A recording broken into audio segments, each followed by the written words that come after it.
În 2013, de Ziua Crucii Roșii și a Semilunii Roșii, se sărbătoresc 150 de ani de acțiuni umanitare neîntrerupte. Președintele Societății Naționale de Cruce Roșie din România, Mihaela Joană, spune că din 1863 și până astăzi, mișcarea de Cruce Roșie și Semilună Roșie a modelat dreptul internațional umanitar și a fost principalul mijloc de intervenție umanitară la nivel mondial.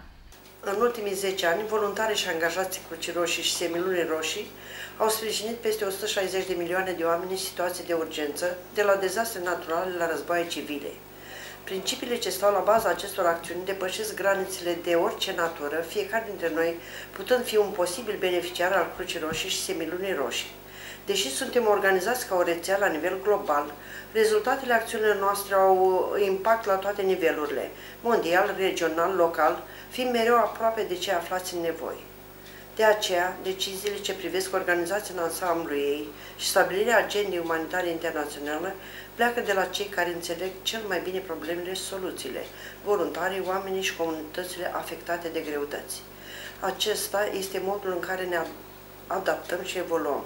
În cei 150 de ani de existență, Crucea Roșie și Semiluna Roșie s-a adaptat mereu.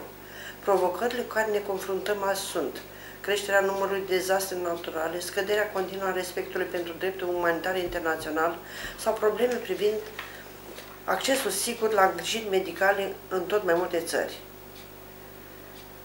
Suntem convinși că tinerii sunt cei care pot aduce schimbări pozitive într-o lume aflată în permanență mișcare.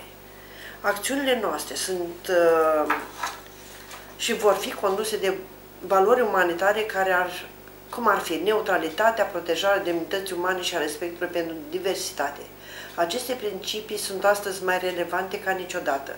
De aceea avem toate motivele să credem că acum Crucea Roșie și Semiluna Roșie este la fel de tânără în spirit și bogată în valori ca și în momentul creării ei, acum 150 de ani. Sărbătorește alături de noi 150 de ani de acțiune umanitară, fii voluntar, fii Crucea Roșie. Cu această ocazie le urăm și noi tuturor celor de la Crucea Roșie, filiala Brăila, un sincer la mulți ani și le dorim putere de muncă pentru ca și pe viitor să se implice cu cel puțin la fel de multă pasiune ca și până în prezent în ajutorarea celor nevoiași.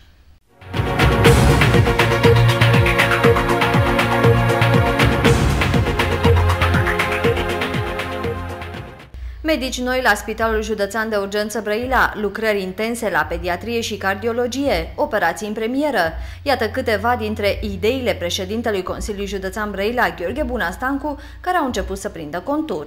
Au venit foarte mulți doctori la Spitalul Județean, vin în continuare, le dăm casă așa cum ați fost puși în direct cu gândurile mele, v-am spus la timpul respectiv. Banii acoperă spitalul din ceea ce încasează, nu din banii noștri. Consiliul Județean se lucrează din plin la sările de operație. Sperăm să le terminăm pe primele 6, eu știu, probabil că august este un termen realist. Se lucrează din plin la pediatrie și la cardiologie, spre bucuria lui domnul coleg al nostru, domnul Minescu. Și chiar s-a interesat din nou doctorul Dima Ștefăniță, care este foarte hotărât să facă embolizare la Brăila. Vor veni iunie americane, așa cum v-am spus, și vor opera, din ceea ce știu eu, tumori canceroase, probabil că din zona colonului, prin laparoscop, că asta e la mod acum și asta se dorește să nu mai fim tăiați. Suntem o să dăm drumul la ATE, am dat drumul la ceea ce înseamnă achizițiile la ATE și le fac ei, parcă așa am putut să le facem noi le facem.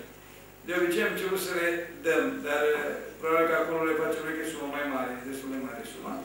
Pași se fac și în ceea ce privește sistemul administrativ, care va fi concentrat într-un singur centru, dar și în ceea ce privește sistemul de la Corpul B al Spitalului Județean de Urgență.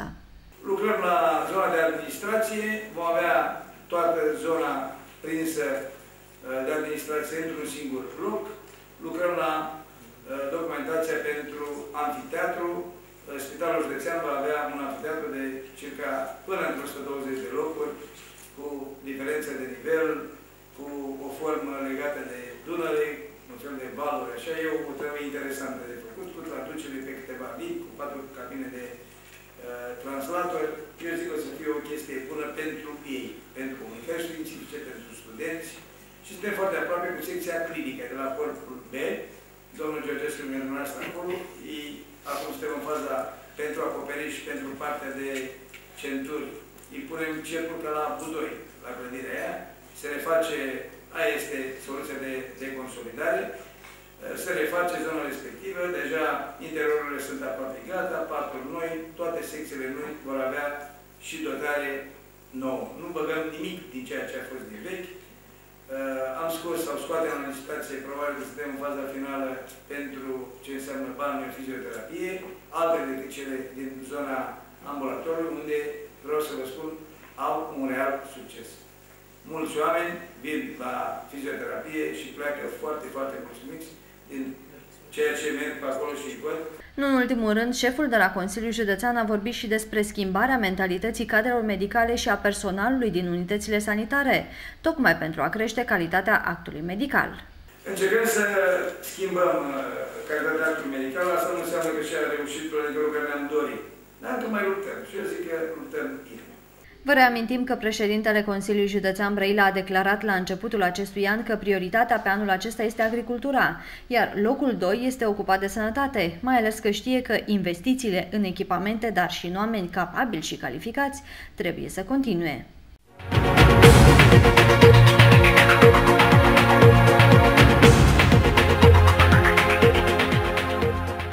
Protagoniștii scandalului din jurul proiectului Modernizarea și reabilitarea Bulevardului Dorobanților Mircea Fudulaiche și Angelica Bratu sunt nevoiți să iasă pentru o perioadă din lumina reflectoarelor și să se retragă într-un plan secund.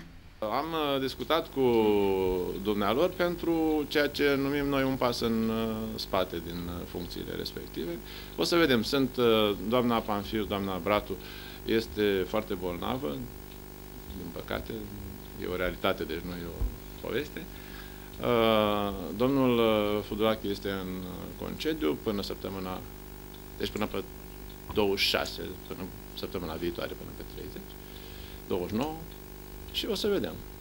Pentru moment nu se știe soarta celor doi, dar cert este că primarul Aurel Simionescu a preluat direcția juridică din cadrul primăriei, susținând că va organiza ședințe zilnice și va monitoriza atent activitatea acestei structuri. În plus, la acea dată, edilul șef declara că va încerca să-i responsabilizeze mai mult pe angajații primăriei, astfel încât traseul unui document să fie urmărit cap-coadă de funcționarii responsabili.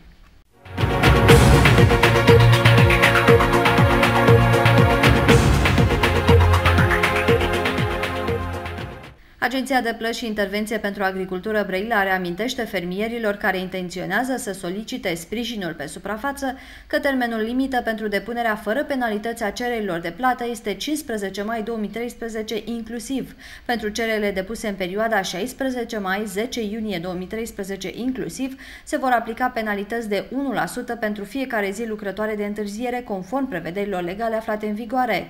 Cererile depuse începând cu data de 11 iunie 2013 sunt considerate inadmisibile fiind respinse de la plată.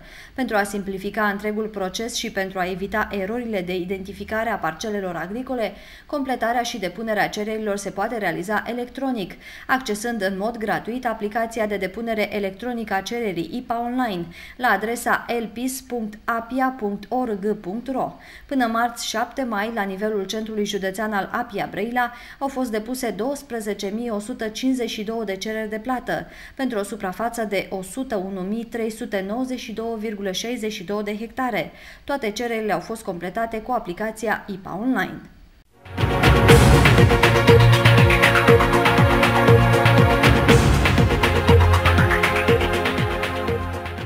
Consilierii locali municipali au votat la ultima ședință documentul de poziție privind modul de implementare a proiectului Sistem de Management Integrat al Deșeurilor în județul Brăila, dar au aprobat în același timp și studiul de fezabilitate și indicatorii tehnico-economici ai proiectului și a contribuției Unității Administrativ-Teritoriale a municipiului Brăila la finanțarea proiectului cu câteva clarificări.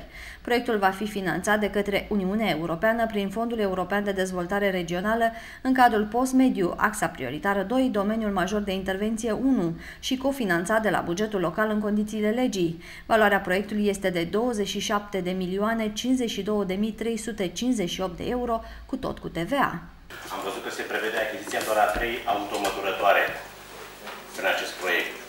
se intenționează să rămână doar la 3 sau e doar o parte din achiziția care va avea loc pentru curățenia orașului? N-am înțeles foarte clar de asta întreb.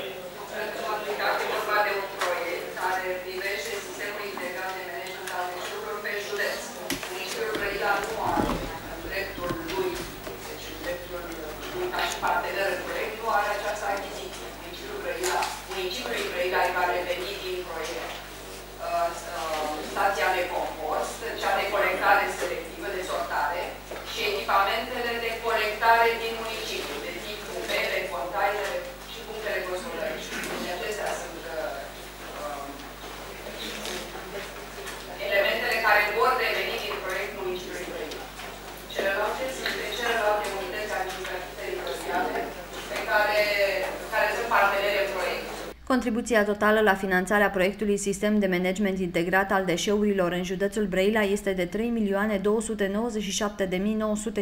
de euro și se va suporta de toate unitățile administrativ-teritoriale din județul Brăila în funcție de beneficiile din proiect. Cota de contribuție ce revine municipiului Brăila la cofinanțarea proiectului este în valoare de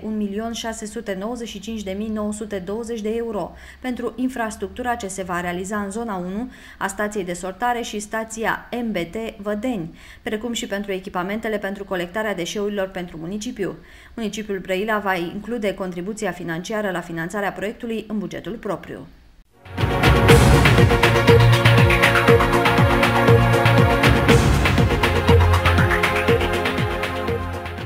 Sâmbătă 11 mai, la Sala Mare a Teatrului Maria Filoti din Brăila, de la ora 18, puteți viziona piesa Papagalița și Curcanul, de Robert Thomas în regia lui Radu Nichifor.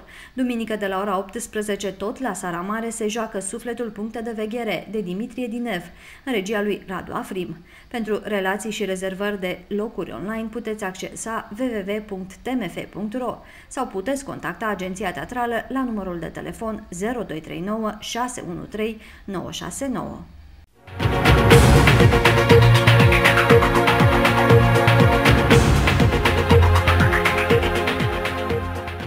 În etapa 18-a s-au înregistrat 9 succese ale gazdelor, 2 remize și o singură victorie în deplasare, beneficiara acesteia fiind Stanris Stâncuța. Liderele celor 2 serii ale ligii a 5-a, Dunărea Tichilești și Stanris Stâncuța, au obținut victorii la scor și au mai făcut un pas spre următorul eșalon. Dacă despre gruparea din Tichilești, ținând cont de numărul mare de puncte care o separă de locul al 2-lea, se poate spune că are deja asigurată promovarea în Liga a 4-a, despre echipa din Stâncuța nu se poate spune același lucru.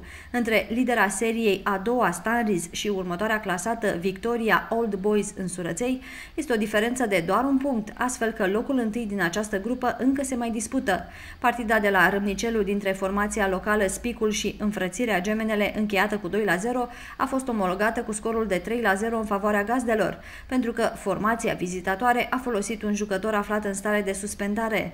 Rezultatul altei partide, AS Bordei Verde FC Urleasca, urmează să fie omologat joi de către Comisia de Disciplină a AJF. Meciul de la Bordei Verde s-a încheiat nedecis 3-3, însă oaspeții au contestat unul dintre jucătorii gazdelor.